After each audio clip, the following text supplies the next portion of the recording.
Hey guys, welcome back to the channel. So in today's video, I'm going to show you how I hook up my landscape lighting. In my previous videos, you may have noticed I have landscape lighting in the front. I have the in-ground lighting that's in the front yard, and it's beneficial to have this type of setup mainly because I can mow over it and it's not in the way. And then I have some up lighting and pathway lights around the garden beds that really highlights the feature of the pillars and maybe some plants I may have in the front. But ultimately, it all depends on you and what you prefer to have in your landscape lighting. Now, before we begin, I highly recommend you stay away from any fixture that has the integrated LED. The reason why is because at some point, the light bulb will burn out, and when it fails, you have no way of changing out the bulb. You actually got to change out the whole fixture itself. So it can be a little bit on the costly side to do that, and you're gonna have to go through the steps of connecting the landscape lighting again. I recommend you get the light fixtures in which you can change out the bulb, so when the bulb burns out, all you gotta do is just change the bulb and you're good to go. Now, besides the obvious tools you need, which is the shovel, spade, and depending on how you're going to bury your lighting, whether you're going to bury it or not, you're going to have the appropriate tools for that. But the three common items you need for any landscape lighting is the transformer, the wire, and then the lighting itself. The type of transformer you're going to get is really depending on you and what you're looking for. In my case, I got the ring transformer mainly because I want the option to be able to control my lights through my phone, and I can really turn it on and off anytime I want. I got the 12 gauge wiring spread out along my pool deck, and depending on how many lights you plan to add, you may want to go with the 10 gauge wiring, but in my case I got 12 gauge 100 foot. The type of landscape feature I got is a tiki torch and a landscape lighting combined in one. I got this from Volt Lighting. I'll link it in the description below. But basically, I have the downlight, which will illuminate the deck area at night. And then I have the tiki torch, in which I can light anytime during the day or even at night in order to keep the bugs and mosquitoes at bay. Hooking this up to your transformer is really easy. You're going to notice three different types of connections on the transformer itself. You're going to notice a COM, a 12 volt, and a 15 volt. In this video, I'm using the COM and the 12 volt. So you just have two wires to work with. You hook one wire up to the COM and then the other wire up to the 12 volt. Now, the most important thing in any landscape lighting is your connections. You want to make sure your connections are watertight, because 90 to 95% of any landscape lighting failures typically occur at the connection point, and mainly because water or moisture got in, and over time it will corrode the connection, and then you'll end up having a fixture that's not going to work for you. So getting a watertight connection is really important, and one of the tools I'm using in this video is this connection here. This little device is so useful because it can provide a good connection and it's going to keep water out. And it also comes with a sleeve here, and you basically cut the sleeve at about 1.5 inches and you'll slip it onto your line. One of the things you're going to notice on your main wire is that you only have two wires to deal with. But first, you got to split that wiring. So you take a box cutter or maybe a flathead screwdriver and just split this apart. When you do, you'll be able to proceed to the next step. This little device separates into three parts. Alright, so taking the first part of this, you're going to take this part and hook it up to your landscape wiring. Just slip it in. If it can't fit, you just want to give it a tight squeeze so that it can fit in between this groove here. Next, you want to unscrew this back part, put it to the side just for a minute. But right here, this is where you want to make your connection. You want to make sure you're piercing your wiring. You want to pierce the jacket with this sharp little needle that's sticking out right here. And all you gotta do is put a little pressure. Now you have a watertight connection. So this is what makes this device so good. So no water or moisture is going to get in here.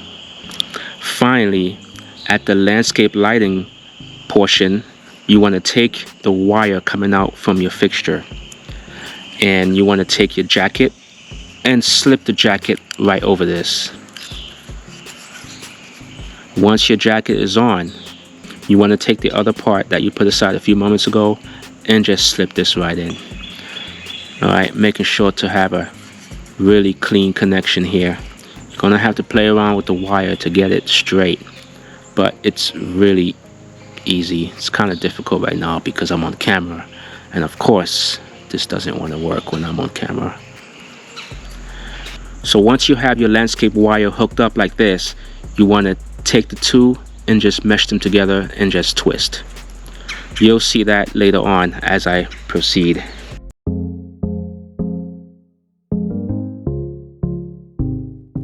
Once I laid out my main wire, I'm going to take a box cutter and just split that wiring in half. Take your cable connector and separate it. You want to use the top portion and connect it onto the main wire.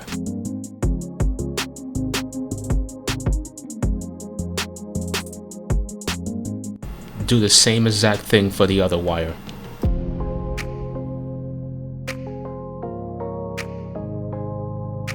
Next, I'm taking the rubber sleeve and just separating it, cutting about 1.5 inches each. Slip the sleeves onto the light fixture wiring.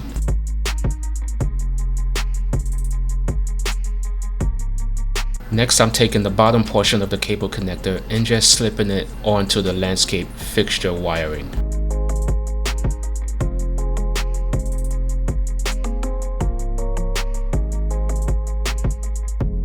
I'm going to screw the bottom portion of the connector to the middle portion of the connector, making sure no part of the wiring is exposed. I'm going to repeat the same thing for the other side.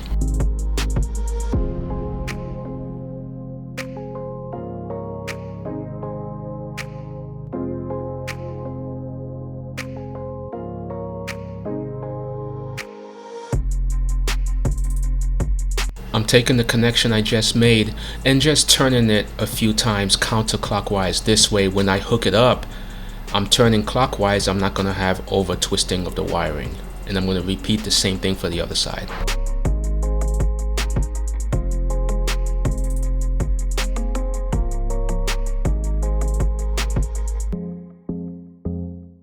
Before I finish up, I'm going to test the connection, making sure it works. I'm going to fully insert the sleeve all the way.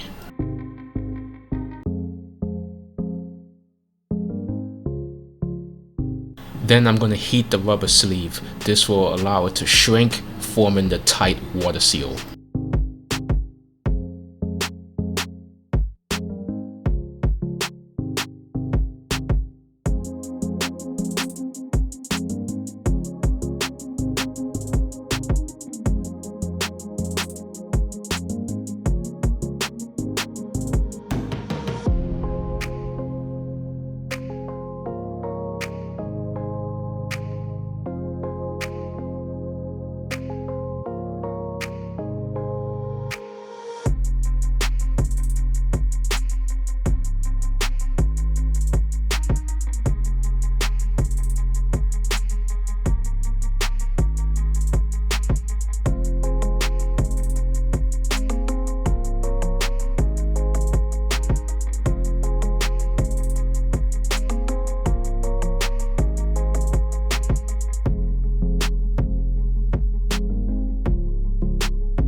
And as an extra security measure, if I'm burying this underground, I'm going to apply a liquid electrical tape on the surface of the connection. This will give me an extra reassurance that no water or moisture will get into the connections. If you're not going to bury this wire underground, then you don't need to apply the liquid electrical tape. But again, using this is optional.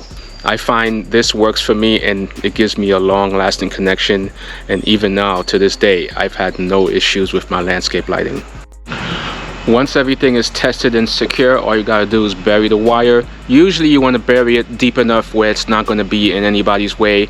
You should be able to aerate the area without you actually touching the wire. So about 4 to 5 inches is good enough. In my case, I'm going to bury the wire under the pool deck, but you can also bury it under a bunch of mulch if you know there is no traffic coming across that area.